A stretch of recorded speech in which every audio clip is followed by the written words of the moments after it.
Fiat took a much-loved car of the 60s and they reinvented it for a new generation. So what is it about the modern Fiat 500 that captures our imagination? There's no denying that the Fiat 500 is a happy car.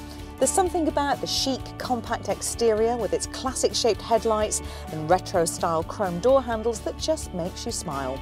And if that cheeky character isn't enough, with over 500,000 ways to personalise your Fiat 500, you should be able to make it stand out from the crowd.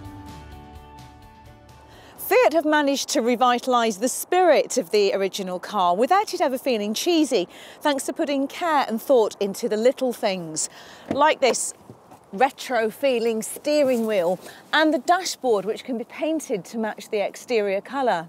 You know, it really has the feeling of the 60s in here, but with all the modern touches that today's driver needs, like the digital instrument panel, air conditioning and full Bluetooth connectivity if you want it. Now, there's no 5-door option available. To get that extra practicality, you'll have to go for the larger and more expensive 500L model or the 500L MPW, which has 7 seats. Which means you're going to have to slide in behind the front seats to get into the back. Although they do slide forward to give you a helping hand. Now, once you're in here, it's actually far more spacious than its size would suggest. It's quite bright, quite airy. The seats are comfortable, both here in the back and also in the front. Now, of course, back here has really been designed with children in mind, but I think you could carry a couple of adults around town in comfort on shorter journeys. Now, whilst I'd stop at using the word practical in the same sentence as Fiat 500, the boot is larger than its rivals and the back seats fold down for extra space.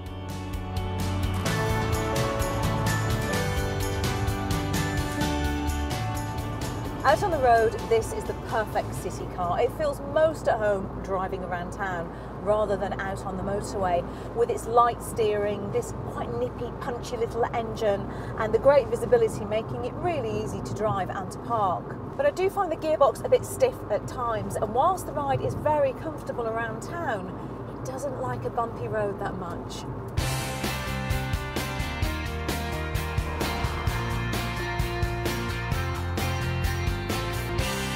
Now, this is one of the 2 twin-air engines in the range, and it really does evoke the spirit of the original. It's great for nipping in and out of traffic Italian style, and it's got enough power just when you need it most, which of course is overtaking.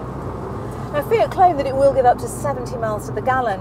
In the real world, you're going to have to be a very careful driver to get anywhere near that. But it does come with another bonus. Its emissions are so low that you won't pay any road tax. The older 1.2 litre engine on offer doesn't have the same punch. You might struggle with it on very steep hills, although it is less expensive. The diesel, well, it's economical and has low emissions, but it costs more, so you need to be doing lots of journeys to justify that extra outlay. Safety is a strong point, and the 500 comes with a full 5-star Euro NCAP crash test rating. It has 7 airbags, including 1 to protect your knees.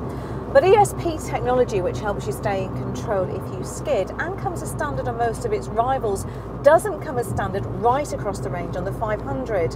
You'll have to pay for it on most of the models in the range. Now, let's go back to those 500,000 ways to personalise your 500.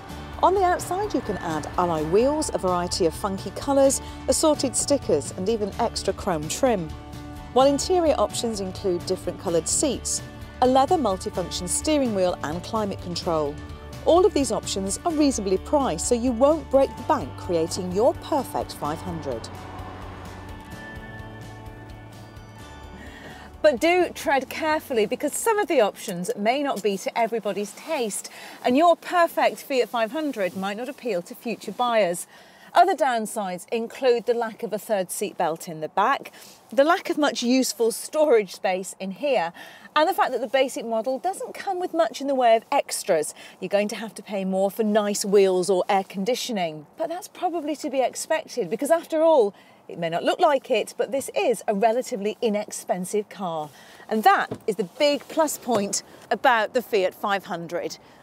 You get charm, you get personality, and you get fun in a very affordable package.